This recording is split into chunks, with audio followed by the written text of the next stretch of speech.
on va regarder quatre nouveaux mots qui peuvent être intéressants lorsqu'on étudie les écosystèmes. Alors, voyons voir. Alors, un autre point intéressant lorsqu'on parle des écosystèmes, c'est 4 mots qui sont la biosphère, la lithosphère, l'atmosphère et l'hydrosphère. Donc, qu'est-ce que c'est que ces mots et pourquoi ça nous aide à bien comprendre les écosystèmes? Alors, voyons voir. Nous avons parlé dans le passé, je vais mettre une carte un peu plus haut ici sur ce vidéo précédent, sur les composantes biotiques et abiotiques. Maintenant, lorsqu'on parle de ces composantes biotiques et abiotiques, est-ce que c'est possible de regarder comment est-ce qu'il y a des interactions à grande échelle? Bien sûr, on peut avoir des écosystèmes près de la maison, on a un petit ruisseau et un petit parc avec une petite forêt. Ou on peut se retrouver dans une forêt tropicale où on a des centaines et des centaines, des milliers de kilomètres carrés d'un type d'environnement spécifique. Prenons l'océan avec des milliers donc des centaines de kilomètres carrés là aussi, et c'est fantastique, ce sont des écosystèmes spécifiques.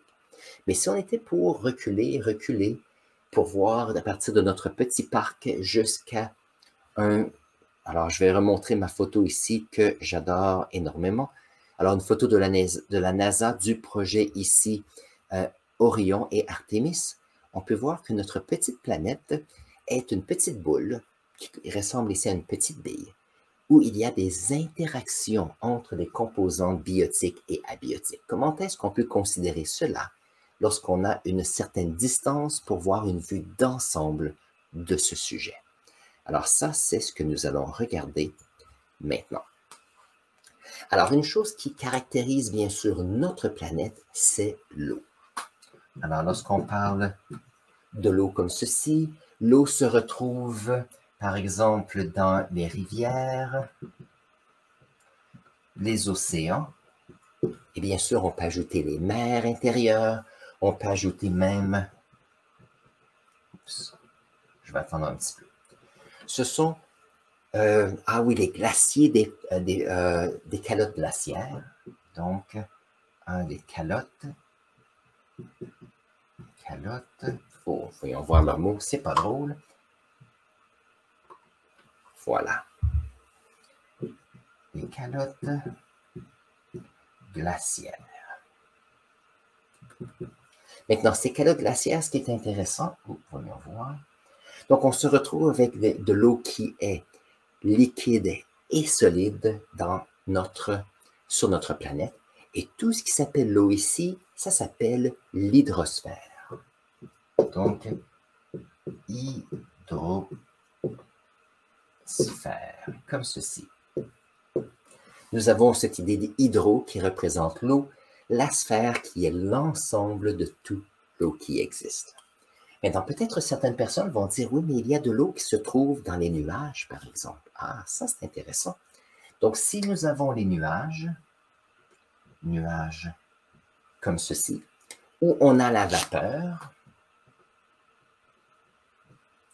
vapeur d'eau, ceci est un état de l'eau qui est gazeux, et celui-ci se retrouve où? Se retrouve dans notre atmosphère. Donc, ça, c'est une deuxième sphère qui représente notre petite planète.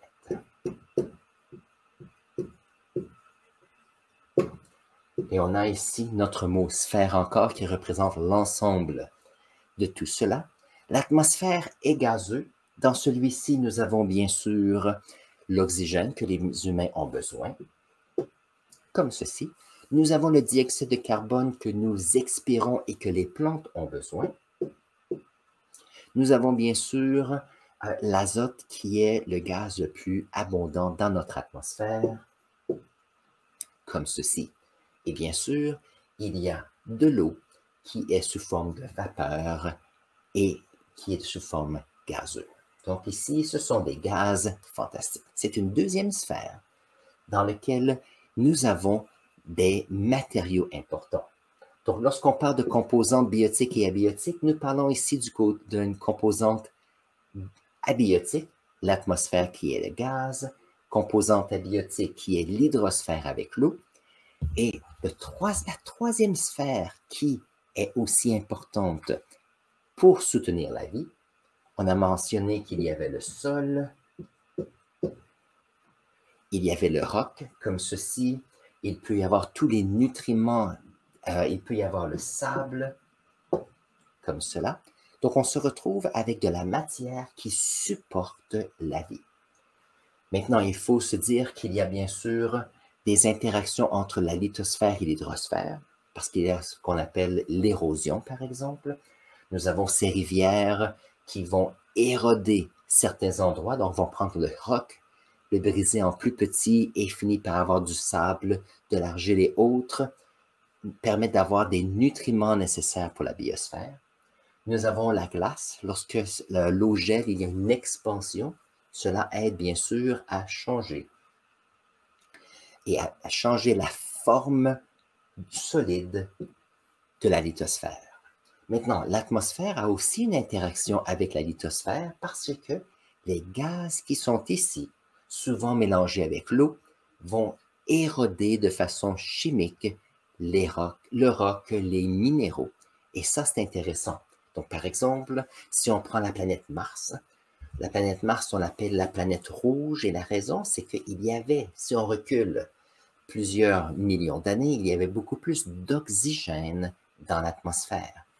Et cet oxygène s'est associé avec la matière solide sur la surface de Mars, et il y a eu une oxydation. Donc, l'oxygène est entré en interaction avec le fer du sol, et cet oxygène a comme un peu rouillé la surface de Mars.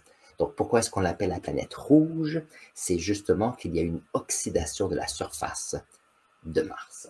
Donc, on peut voir qu'il y a une interaction sur ces trois sphères. Et cette sphère, on l'appelle la lithosphère. Alors, la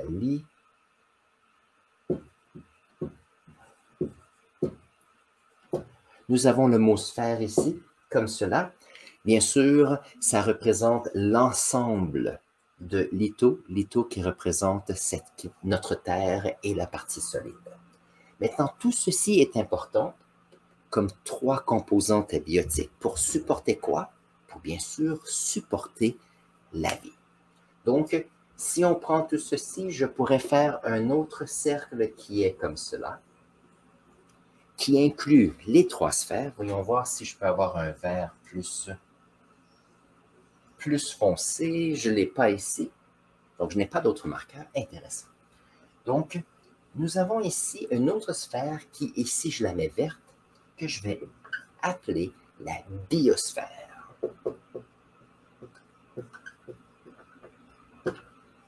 On a ici notre sphère ici qui contient tout ce qui est biologique. Et donc ici, qu'est-ce qu'on a? C'est toutes les composantes vivantes dans toute notre planète, tout ce qui existe qui est vivant. La biosphère contient quoi? Contient tous les animaux, les humains, les plantes, les bactéries, les champignons, insectes qui est sur notre planète Terre. Et ça, c'est intéressant parce que ça nous permet de pouvoir regrouper à grande échelle tout ce qui est vivant dans la biosphère. Donc, comme ça inclut ici. Pour avoir une biosphère en santé, nous avons besoin de nutriments du sol pour s'assurer que les plantes puissent bien croître, pour s'assurer d'avoir des environnements où on a des habitats. Pour qui? Pour les organismes vivants. Maintenant, en plus du sol, on a besoin de l'eau parce que l'eau est à la base de la vie sur notre planète Terre. Ça nous permet de pouvoir avoir des plantes qui grandissent beaucoup mieux. Ça nous permet d'avoir des organismes vivants qui sont en santé. Et bien sûr, nous avons l'atmosphère. Nous avons les plantes qui ont besoin du CO2 pour pouvoir faire la photosynthèse. Lors de la photosynthèse, il y a un rejet d'oxygène qui, après, sont utilisés par les organismes qui utilisent l'air ou qui utilisent l'oxygène pour la respiration cellulaire. Donc, tout ceci représente les 4 sphères. Et si on regarde ici, ma petite photo que j'aime bien de la NASA, lorsqu'on parle de notre petite planète, on peut voir comment est-ce que sur notre petite sphère qui est notre planète, nous avons le sol rocheux qui est la lithosphère. Souvent, c'est la croûte terrestre qu'on parle de cela. Nous avons aussi l'hydrosphère, tout l'eau qui se retrouve ici sur cette photo. On peut même voir les nuages ici, qui est de l'eau dans l'atmosphère. Et tout ceci nous permet de supporter la biosphère et soutient la vie comme nous la connaissons maintenant dans l'univers.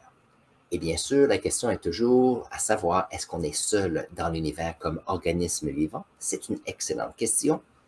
Nous allons voir si nous pouvons répondre à cette question dans les décennies ou les siècles à venir. Alors ça ici, c'est notre première discussion sur l'introduction aux écosystèmes. Alors, je suis fier de toi pour le travail que tu fais jusqu'à maintenant. Nous travaillons sur le livre Carrefour des sciences 9. Donc, on prend une petite pause et on continue cette section dans le prochain vidéo. Et je mets celui-ci ici pour toi.